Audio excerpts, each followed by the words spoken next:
2 दिन बाद भी सड़क के रास्ते धराली पहुंचना अभी तक नहीं हो पा रहा है। एक रास्ता ठीक कर लिया गया है, लेकिन गंगनानी के पास बड़ी चुनौती है। पुल टूटने के बाद इसे जोड़ने वाले धराली तक ना तो पहुंचा जा सकता है और ना ही वहां से किसी जख्मी को निकाला जा सकता है। धराली में हर्षिल सेना कैंप के जवान राहत और बचाव में जुटे हैं। हेलीकॉप्टर से उन्हें मदद मिल रही है।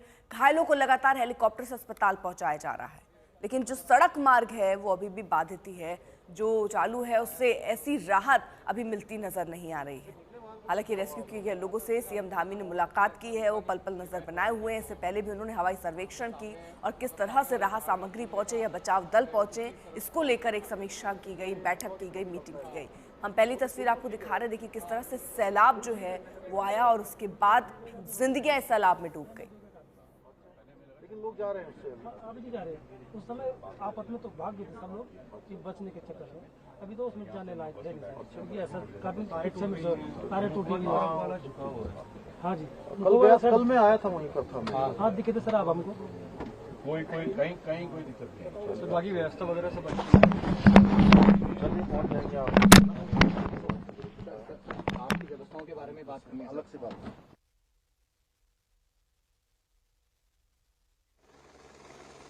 तो फिलहाल आपको पता है, भीषण तबाही के बाद लगातार हेलीकॉप्टर से रेस्क्यू किया जा रहा है। जो लोग वहां घायल अवस्था में उन्हें अस्पताल पहुंचाया जा रहा है और रेस्क्यू किए गए लोगों से सीएम धामी खुद मिलने पहुंचे, उनका हाल जाना और सारी व्यवस्थाओं का निरीक्षण और समीक्षा वो लगातार कर रहे हैं।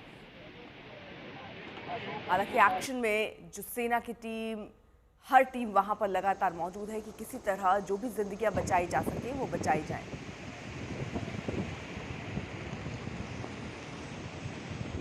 फिलहाल 190 लोग बचाए गए हैं, 70 लोग अभी लापता हैं और जो अभी आंकड़ा आ रहा है 5 लोगों की मौत का। और कितने लोग हैं अभी बहुत है। आप सब लोग कहाँ से उधर से?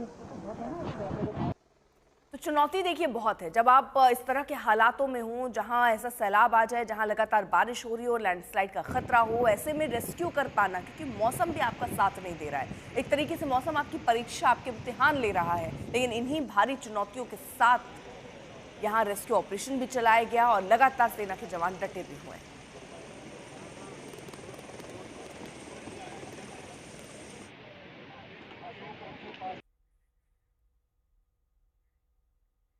हालांकि धराली जाने वाला रास्ता अब खुला है, लेकिन किस तरह के हालात है वहां पर, आपको हमारे सहयोगी आशुतोष की ग्राउंड रिपोर्ट दिखाते हैं।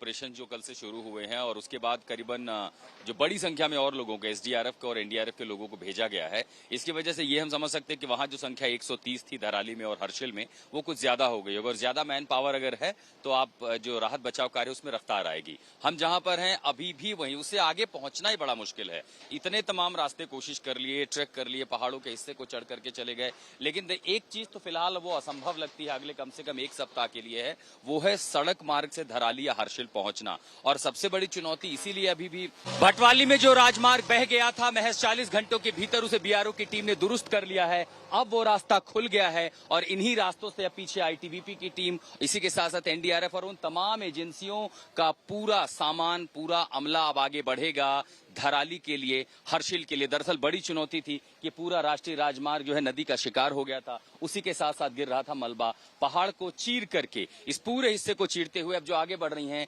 ये हमारी सहयोगी अंजलि इस्टवाल, वो आगे इस रास्ते से बढ़ रही हैं। और आज तक की पहली गाड़ी इस काफिले में, चूंकि हम यहीं पर इंतजार कर रहे थे रास्ता खुलने का, हमारा सफर आगे जारी रहेगा। तो हमारी सहयोगी अंजलि इस्टवाल और नासिर खान यहाँ पर हैं। अंजलि, बहुत बहुत मुबारक हो आपको, आपने पहली बार ये रास्ता पार कर लिया।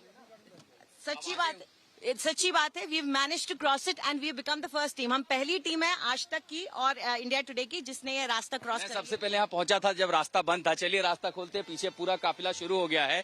आगे जो सप्लाई लाइन है, उधर से गैस जो सिलेंडर है वो आ रहा है। उसके पीछे जो है आगे कुछ मीडिया की गाड़ियां हैं और इसी के साथ साथ जो राहत बचाव कार्य का सामान है जो पीछे इंतजार कर रहा है, अब वो आना शुरू हो गया है। आज तक सबसे पहले उस जगह पहुंचा जहां रास्ता बंद था, आज तक उस जगह भी आगे पहुंचेगा जब रास्ते खुल रहे हैं। सबसे पहले पहुंचेंगे हम धराली, हर्षिल। आपदा की वो तस्वीरें आपको दिखाएंगे जिसने सबको डराया, ऐसी तस्वीरें। और इसी के बाद सवाल उठे कि आखिर वहां कितने लोग थे, क्या वजह थी जिसकी वजह से उत्तराखंड में इस बार फिर ऐसी आपदा देखने को मिली।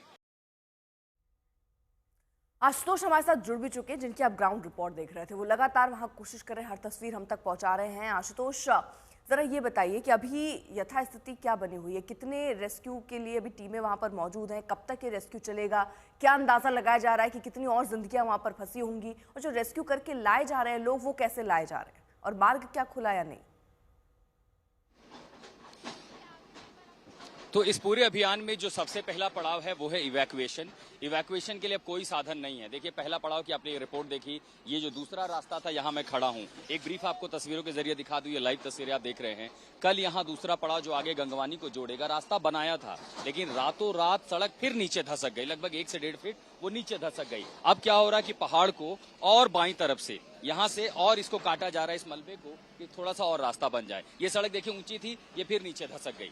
ये जब बनेगा तब आगे जो है राहत बचाव की चाहिए। दूसरा जो फेज होता है वो है रेस्क्यू ऑपरेशंस है।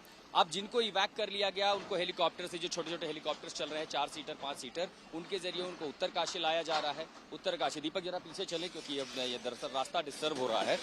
यहाँ इवैक ऑपरेशन जो चल रहे हैं अभी रिस्टोरिंग का, तो इसी के साथ बीआरओ ग्रेफ के ऑफिसर्स को आप देख रहे हैं, वो भी यहाँ पर सक्रिय हैं। लेकिन जब इवैक ऑपरेशन के साथ साथ फिर हुआ रेस्क्यू ऑपरेशन, जो लोग कहीं पर अपने घरों में फंसे हुए थे या उन इलाकों से निकलना चाहते थे, उनको रेस्क्यू किया गया।